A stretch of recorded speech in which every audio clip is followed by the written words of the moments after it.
Right, well, tonight we are fortunate to have a guest speaker. Laurent was born and raised in Montmartre in Paris. He moved to California in the 1980s after his father was offered an engineering job in the Silicon Valley. And Laurent never looked back. After a successful 30-year career as a sales representative for action sports brands, he wanted to pursue another passion. So in 2014, he opened an authentic French cafe, Moulin Bistro, in Newport Beach. It makes guests feel as though they've been transported to Paris. And today he has 3 Moulin Bistros throughout Orange County. The classic artisan breads and traditional dishes authentically tell the story of France and its culture, as well as Laurent's own story. Tonight he'll talk about his American dream journey, and his love for his family and for this great country, and more important, about how being a good communicator has played a key role in his success. So with My American Dream Journey, please welcome Laurent. Thank you. Should we do this in French or in English? En français. En français? Maybe not. So my friend Donald, which I've known for a few years, invited me here tonight. Just a quick story about how I met Donald. As you know, I do own a few French cafes around Orange County. We have currently 3, and we're currently building 3 more. As I like to say, it took me 5 years to open 3. It will take me the next 6 months to open the next 3. And that's because I'm in America and not in France.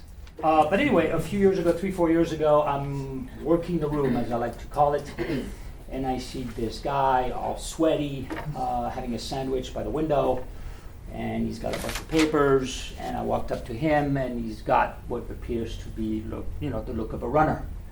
I walked up to him, I go, you're a runner? He goes, yeah, I just came from running. Our number 1 place in Newport Beach is by the Back Bay. I happen to run sometime, so I could tell. And I go, what are you working on? He goes, I'm studying. I'm going to do the LA Marathon, and I'm going to qualify for Boston. I go, okay, that's cool. How many? I asked him a couple questions, and I just thought his answers were a little loose for someone that wanted to go to Boston. So I said, listen, in 2 days from now, 6 a.m., I'll meet you in the Back Bay. I know exactly where you're going to park. I'll be there. We'll go run together. We went running, and after about 15, 20 minutes, I told him it's going to take you a lot longer to make it to Boston. And he was like, what do you know, Mr. Restaurant Guy? And I go, well, I've been to Boston a few times. I'm going in a few months. Let's start running together, and eventually you'll make it to Boston. So that's how we met, and that's how I meet a lot of people in my cafes. I did write a few notes with this invitation. 1984, the 80s, the Bee Gees, Michael Jackson, Grease, John Travolta, the start of video games. I'm in Paris. I'm in the equivalent of 12th grade, and my father just about overnight invites my brother and I to join him because he's got a job going on in Silicon Valley. My brother, which at the time, interesting enough, since what I'm doing now, was in a cooking school, in a chef school, École Hôtelière. Goes, no way. I have no place in America. And I'm like, yeah, I'll go. Why not? I'll try it out. I had 2 passions at the time. And the 2 passions I had were microcomputers, okay, the early 80s. My dad was an engineer by trade, and windsurfing, okay. Pretty opposite. But I'm like, okay, San Francisco, Silicon Valley, computers, obviously. And I happen to be reading windsurfing magazines, and a lot of it is happening either in Maui or in San Francisco Bay, Crissy Field. So I figured I'll try it out. My dad's thinking, my kid's going to come to Silicon Valley, he's going to go to school, Stanford University, why not, and become an engineer and so on. It didn't work out that way at all. I showed up in '84. He had been there for a few months. I went to the Lycée Français, which on the first day of school, my dad drove me there, and I was coming in during the middle of the year, and they were like, hey, here we have 100% réussite graduation process at the baccalaureate. Everybody gets it every year. And my dad was like, wow, the baccalaureate is a pretty big deal in France. Back then, it was a lot harder than now. That year, I did not get the baccalaureate. Everybody else did. And the reason why is because I started spending a lot of time at the beach. I was windsurfing a lot, spent very little time in school, anyway, long story short, I did not graduate high school. I did not get the baccalaureate. I did try to go to community college. My dad and I stopped talking at that time because we just didn't have the same values. He wanted me to go to school. I didn't want to go to school. I wanted to go to the beach. So tried the community college, met a couple of American guys, roommates, long hair, blonde hair, drinking beers, windsurfing all day, surfing in the morning. Life was grand, and I was 19 years old. Now at the same time, as I was an aspiring, pretty good windsurfer, I was like, okay, do I want to be a professional windsurfer? And a lot of my friends actually became professional windsurfers at the time. And I was like, nah, you know what, I'm not that good. I'm not as good as them. But I'm passionate about this thing, and why don't I try to sell the equipment? That's why I started selling windsurfing equipment. In 85, 86, 87, I became a sales rep. Interesting enough, and he's still a very good friend of my wife and I saw a guy, I was 19 years old, I worked in a surf shop in San Francisco, and this guy came coming in every few weeks. He was 22, 23, driving a 911. One day I went to the store, the owner of the store, and I go, that young guy here, he's only a few years older than me, he comes talk to you every few weeks, he's driving a Porsche 911. What does he do for a living? And the guy says he's a sales rep. He sells us, he represents manufacturers' brands, he sells us the product, makes a commission. From that day on, I wanted to be a sales rep because I wanted the 911. It was just that simple. That's how I made the decision that day. Okay, Mark Miller is his name, he lives in Laguna Beach, and we've been friends for 35 years. So I decided to become a sales rep. And so I started selling product brands that nobody wanted. That's kind of where you start at the bottom, right? It was hard, but the one thing I wanted to discover America.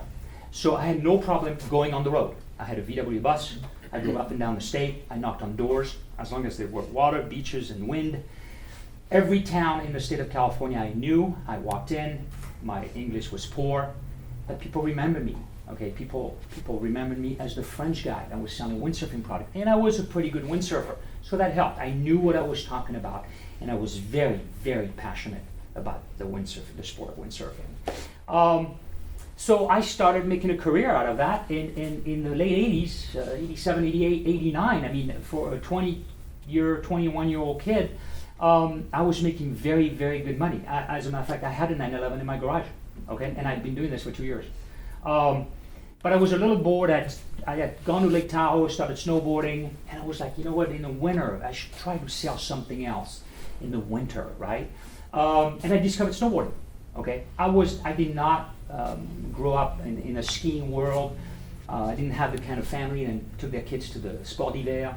But snowboarding looked like surfing and windsurfing. So I started snowboarding. And next thing, I'm like, you know what, this thing is really fun. I got to sell snowboard product in the winter. I sell windsurfing product in the summer. It makes perfect sense, right? And I was like, oh, it kept me busy. Anyway, so I met a guy. I flew to Las Vegas. Never been to Las Vegas. I had no reason to go to Las Vegas. There was no beach, no wind, no water, right? But I heard there was a ski show. So I went to Las Vegas for 2 days, 1 night. And as I'm wandering the aisles in the largest ski show in America at the time, I discovered this little company out of Vermont, a little booth in the corner with a black and white TV. I'd never seen snowboarding on television, and I was captivated by that. And I met another guy with long hair. Then came to talk to me and go, hey, are you a snowboarder? I'm like, of course I am. I'd snowboarded twice. Okay. This guy had long hair, I had long hair. We had a cup of coffee. He picked up on my accent. He goes, where are you from? I'm from France. I'm learning to speak French. Let's have a cup of coffee. The guy's name is Jake Burton Carpenter. Jake Burton is the founder and owner of Burton Snowboards out of Burlington, Vermont. I was 22, he was 33. Okay, I'm 53, he's 64. Okay, so shoot the shit, blah, blah, blah. What do? I'm a sales rep. And right off the bat, do you have sales reps? What's a sales rep? Well, this is what I do. Okay. From that minute on, I needed to be the sales rep for Burton Snowboards. By the following day, I was the Burton sales rep in Moulin, California. Okay, I was on the booth selling snowboards. I knew nothing about snowboards. Okay, and this is going to be an interesting conversation because most of everything I've ever done, when I got into it, I knew nothing about it. Okay, I certainly did not know how to sell it or making it or whatever.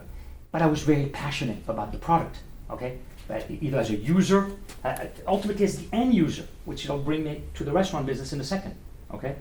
So now I'm selling snowboards, and I started as an independent sales rep for Burn Snowboard, the first in '89 in Northern California. But one of my favorite games when I was a little kid was Monopoly. Okay, and to rule at Monopoly, you got to put little houses everywhere, right?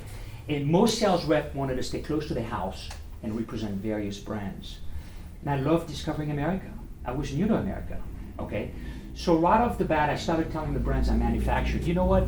Give me more land, just like Monopoly. Okay, and I'll hire another kid just like me, as crazy as me, as passionate as me, and I'll teach him what I do, and then we'll cover the land. And the 2 kids turn into 3 kids, 5 kids, 10 kids, 20 kids, 30 kids. And we built the largest independent sales rep agency in North America. Okay, we exploded the sport, not only of snowboarding, but everything Burton did. We represented Burton and all the Burton brands for 22 years in the Western United States. We sold snowboards all through the internet. We had offices in Northern California, Southern California. I traveled from Phoenix, Arizona to Las Vegas to Maui, you name it. And we exploded the whole deal, and we had a ton of fun doing it. And at the end of the day, it was all about having a ton of fun. I sold windsurfing product, never thought a second I could make any money at it. And I did, I made pretty good money at it. I started selling snowboards. I could care less about the money. I just wanted it. It was so much fun. And we ended up doing very well, okay? In the mid-90s, a friend of mine from Burn Snowboard decided to quit on the dime. And he became my roommate, long story short, in Palo Alto. And one night we went to a cafe, and he's like, you know what?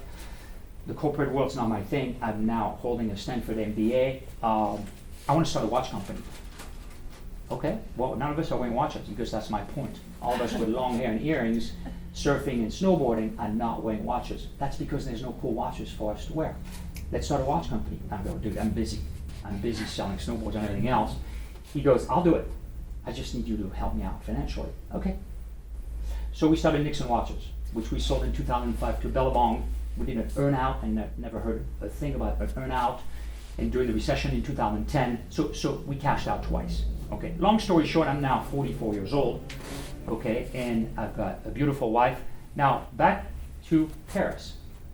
In the 10th grade, I met my wife. Okay, my high school girlfriend, Sophie, right here tonight. So you're like, well, how come she's here tonight if you left in '84? Well, we rekindled, rediscovered, refound each other almost 20 years later. So I left for America. I was 18, and we had never completely lost touch of each other. Every few years, but long story short, in 2000, we reconnected, had a daughter in 2002, and it's now 2020 almost, and we're here tonight, okay? So that's, okay, I went back to Paris, and now, okay, fast forward.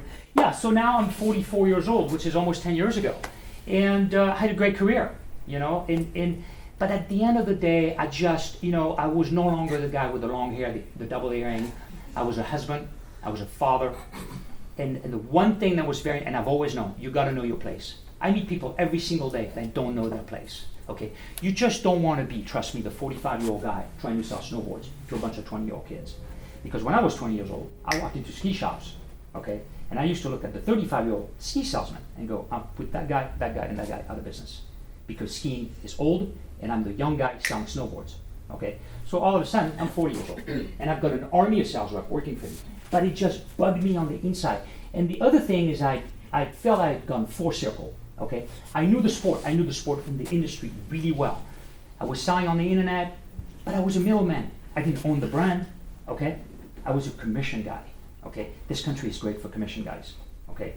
I was born to be a commission guy. I've always worked in commission, and I've always signed my own paycheck since I was 19 years old. And now that'll never change. So I just knew. And one day I told Sophie, you know what? I'm gonna stop. I have to stop. I have to stop what I've been doing for 25 years. It just no longer makes sense. I can see everything changing. The industry is changing, the end consumer, people are shopping online, the retailers, which were part of the mechanism, okay, to bring the brand to the public. And you know, there was the brand, the sales rep, the retailer, and the end consumer. But margins, all that stuff, I was like, brands want to talk to the consumer direct, and consumer wants to talk to buy from the brands direct. Retailers are going to go away. I'm going to go away. And it's all about you walking out of the room on your own before someone else asks you to leave the room. And I tell this to a lot of my friends. okay? If it doesn't feel right, you need to walk out. You need to walk out of the room on your own, okay? So I walked out of the room, and a lot of my friends at the time were like, Laurent, you're on top of the world. You got all the top brands, you got the top territory in the world, you've built an incredible, rep organization. You got guys that have been working with you 10, 15, 20 years. A side note on the guy, all my best salespeople were women, by the way. The only problem with women, they didn't stick around. After 3 or 4 years, they wanted to go on a bit, another thing. The guys were like, I'm staying with that guy. Some of the guys stayed with me for 15 to 20 years. It was very hard for me to go to some of those guys and go, I'm going to stop. And Sophie used to tell me, what are you going to tell this guy and this guy? They've been with you for 20 years. You can stop and walk away. They can't. But we did it. We did it, and it allowed me, and it was scary. It was scary. And we had a good situation at home. We were financially secure, but internally it was very scary because as a man, as a human being, I was like, do I know how to do anything else? Do I know not to do anything? I really didn't. I worked every single day, all the time, okay? And I never felt at work because I was so passionate about what I did. But from all of a sudden, I stopped, okay? Now, luckily, I had always been a little bit of a runner, okay? And that allowed me to run a lot more, okay? So all of a sudden, we started traveling and raising a daughter, and I was running a lot more. I was running every single day. And the running became that other passion, okay? And it just helped me clear my mind. It almost got to be a little bit too much of an addiction. But I ran the marathons, I ran marathons all over the world, we traveled, blah, blah, blah. I met great runners like Donald. On the eve, on a few days after the bombing at the Boston Marathon, I think all the time, and it just, I call Sophie and I go, you know what, I got to do this cafe thing. I've always talked about it. I got to build the little cafe down the street from the house. We live in Newport Beach. In my dream at the time was we'll buy a little house, ocean view, with a little garden. We'll make it a little cafe. All our friends like Donald will visit in the morning. We'll have cafe and croissant with them. We'll go home. It'll be great. Not quite what has happened. Sophie at the time said, listen, Laurent, I've known you for a long time. You should do it. You've always talked about it, the little cafe. Because I grew up in Montmartre, in Paris, in the heart of Paris, right? Hanging in the cafe. Sophie and I dated hanging in the cafe. We skipped school, hanging in the cafe, playing pinball, drinking apricot juice. That's what we did. Anyway, Sophie was like, Laurent, you got to do it. It just won't be small. You got to take that word petit, okay, out of your conversation. You've been in America way too long. I know you. I said, yeah, it's going to be small. It's not small anymore. We're brushing 100 employees, building 3 restaurants. We've got 3, 6. It's not a headache. I wouldn't call it a headache. I'm very passionate about what we're doing. We're doing a great thing. We're building a brand. So that's my story, okay? A couple notes. We talked about passion, okay? I mean, if you're not passionate, and I've got a lot of friends that are in the 50s now, and they're like, Laurent, and they waited too long. They're still trying action sport. And they go, help me out. I said, what's here? What's here? What is inside here that you wish you could do if you, well, I've been a chef for 30 years at hotels, but I really want to own an ice cream shop. What? You just got fired. Guess what? Open an ice cream shop. You just, so many people you run around are like, I wish I'd done that. I wish I married my high school girlfriend. Well, I did. Whatever. You just don't want to have any regrets. You never know. You're on the wrong side of the road. The bus goes, regrets. No regrets here. Okay. I'm extremely determined and I'm relentless. Okay. If I decide to do something, I live by it. Okay. And there's good days and bad days. There's days where I don't want to go to the restaurant. Just like there was days where I didn't want to go running, but I really want to go to the Boston Marathon. So I went running no matter what. I went running injured. I went running limping, but I went running every single day. Okay? So if you can vouch for that. There's days where I don't want to go to the restaurant. I go. I have to go. Okay? Because it will not function as well if I'm not there. Okay? And now I've got a responsibility. I've got employees, I've got family. We're feeding a lot of people, not just consumers. People, and I got to drive the bus. Okay? I'm confident. I'm pretty confident and and it was interesting. 6 years ago when Sophie and I talked about the restaurant business and we told our friends, all my friends were like, Laurent, you're going to be 50 years old and you're going into the most risky business there is. Well, now that I've been in the restaurant business, I understand why. A lot of people that are in the restaurant business should not be in the restaurant business, okay? I was lucky to have a business background of my own and a sports background, okay? I approached the restaurant business exactly like I've approached the marathon, okay? You gotta go every day, from dark to dark. That's what I did in the beginning. And eventually you'll have a very successful restaurant. Because you'll lead by example, okay? Confidence, we talked about. Preparation. I prepare my subject. Before I open this French cafe, I can assure you I visited every French cafe in the state of California. From Bakersfield to Reno to San Luis Obispo, okay? And I know exactly what you shouldn't do. And I grew up in Paris. And I married my French sweetheart. So it's a whole package. But I went in very prepared. And frankly, looking back now, I wasn't prepared at all. But I certainly felt like I was prepared. And that's all that matters. I was prepared. I felt like. Just like the first time I went to the Boston Marathon, I thought I was prepared. I failed miserably. But I went back. I work really hard, and there's no such thing as overnight success. I don't care what you do, unless you play the lottery and you win it one night. It's gonna take some time. It always takes time. That's my experience, okay? I hire people, and I always hire best of class. I hire the best. I surround myself with better people, okay? It's easy in the restaurant business. I can't cook an egg, okay? So I better hire good chefs, right? So I hire great people, and I empower them, okay? The corporate world, and this is why I'm not, and will never be in the corporate world, okay? Guy gets a great job, and everybody tells him he's a 9, and then one day they go hire someone.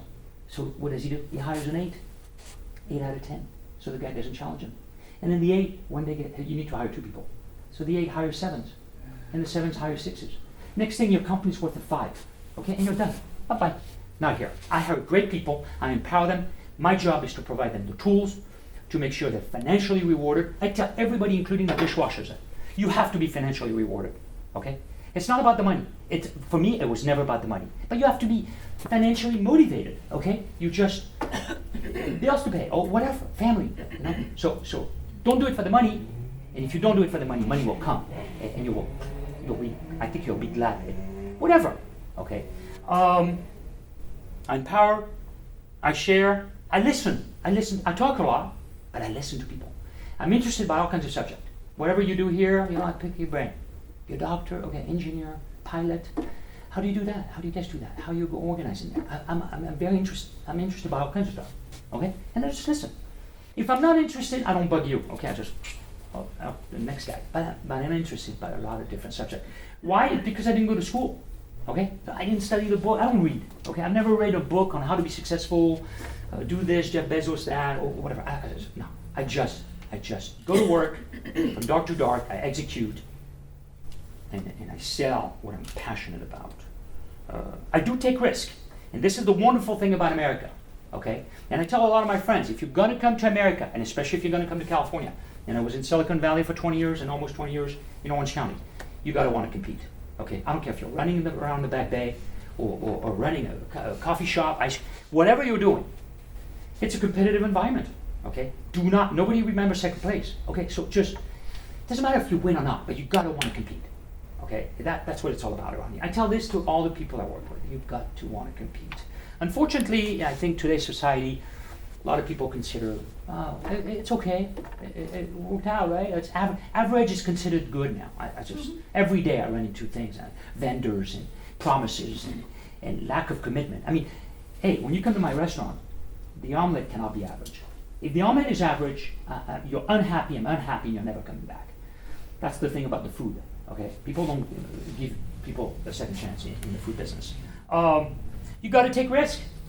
Okay, take risk with time. Take risk with money eventually. Well, whatever. But you got to take risk. Okay, that's how rewards. Whatever. I did put arrogant, but not cocky. You have to have a little arrogance. Okay, when you walk into my cafe, I'm a little arrogant. Okay? Sometimes actually some of the customers go, Laurent, in Paris, can you turn it up, the arrogant stuff? Oh, sure, I can do that. Okay, just ask me avocado in your salad. Watch what happens. With Tabasco, with the almond. So, that's it, you know. I wasn't sure what Donald wanted out of this thing, you know. My story. I'm not a big fan of. I mean, you know, you want to see me in action. You walk into Moulin, and it just, you know, details. That's another thing. I'm very detail oriented. Whatever I do, okay. Gotta pay attention to the details. People walk into Moulin and they go, I mean, our product is great. We make a great product. I've hired incredible bakers, pastry chef, executive chefs, all from France, culinary background. They know what they're doing, okay? What could I do to enhance, I mean, but you can hire them too and open across the street. So I needed to create a gap, okay? And I studied and I prepared, okay? So I worked on what I call the box, and I'll end it with this with this thing. My roommate, Jeff James, one of my best friends, when we were 20 years old, walked up to me one day and he said, my girlfriend wants a blue box. I'm like, what? A blue box? He goes, she wants a diamond ring. I go, well, what does that have to do with the blue box? He goes, she wants a diamond ring from Tiffany's. You know, I'm 20 years old, I'm 2 years in America. Diamonds, I haven't even seen a diamond. I'm like, what? You know, with beach guys, long hair, earrings, you know, right?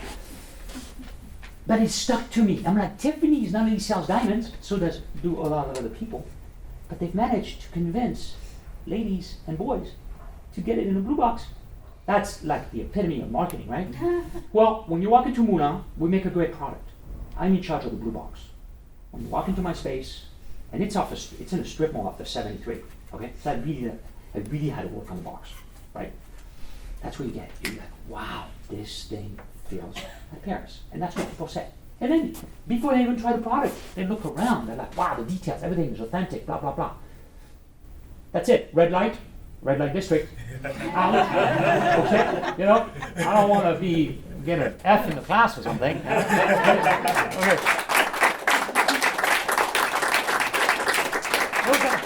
I did my notes in the car in one of my letterhead envelopes. Don't worry. Sorry. Thank you so much. Sorry. Laurent said like maybe you didn't know exactly the reason why I wanted this. We are Toastmasters. Everybody has a job. He's talking about a corporate world. We all have a corporate world, or we are all part of the corporate world in America. And it's always good to have a different perspective of someone coming from outside, because we've been meeting for most of these people here for many years.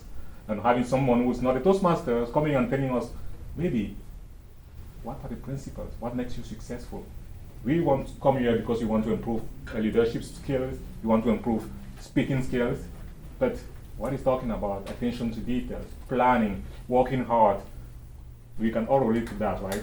So it was about learning from someone else, hearing from someone else. So I'm so fortunate, I'm so blessed that my friend, you know, is working hard now. 3 restaurants is going to in the next 3 months. Yeah. The next store opens at the end of next month, end of September, and then another one end of October, and then the third one in Dana Point, March 1st, 2020. We'll have 6 by March. And I have one question for you before you go, because we already have the time here. You are French. You came here. Today, a lot of people don't believe in this country anymore. I read a lot of people talking about American dream is dead. They're wrong. They're So completely wrong. what do you think about it? You can land here. It's different. I mean, I miss the 80s. I think we all miss the 80s. Right? I mean, Not the music. you see, it's full on in my car. I mean, compared to what's today. No, but I really believe. I mean, it's different. It's like the American dream. I mean, you know, I love being an American tourist in Paris. I mean, we go to France, and you know, people ask me all the time, "Do you like France or America better?" The best of both worlds would be a country then we're both. You know, I mean, for what I do and for what we all do, and you know, the business environment. Yeah, America, around California, you know. But yeah, of course, every foreigner should keep coming in here, and you know, there'll never be a wall, and I'll leave it at that. Okay. No, but there are rules. Okay. I mean, and listen, there's a process, and I went through that process, and it's not easy. Okay. You got to go through the process, and that's part of the deal. You know, you go to Vegas, you decide to play cards. There are rules, or else you're not allowed at the table. And you know, people always want to cheat the system, and either you like the rules or not. Those are the rules. Okay, so I think, you know, I struggled to get papers, and Sophie, we got married, and you know, we got questioned about a baby, and And my wife was, you sure that guy in that room next door is the father? Me. But hey, that's part of the process. And this was 20 years ago. So, no, America, more people should come. I need more employees anyway. So, right? Thank you so Don't much. forget to visit us, because when you buy a $9 sandwich, I can open another store. Thank you. I have a little gift for our guests today. It's a pen. It's a pen. Do we have any information about where all his restaurants are? It's Or not a just- blue- Just- After we're going to talk about it. Okay. He's going to Just talk follow about it. Donald. He's there every day. So it's a pen with number 1 on it. I know you always want to be the number 1, so hopefully we're wishing you to get to be the number 1 restaurant guy in Orange County. I like the competition thing with the light. That's pretty cool. I like to compete. So Thank you. thank you, Donald. Thank you very much. Thank you so much for your insights and your, It's very it's very entertaining.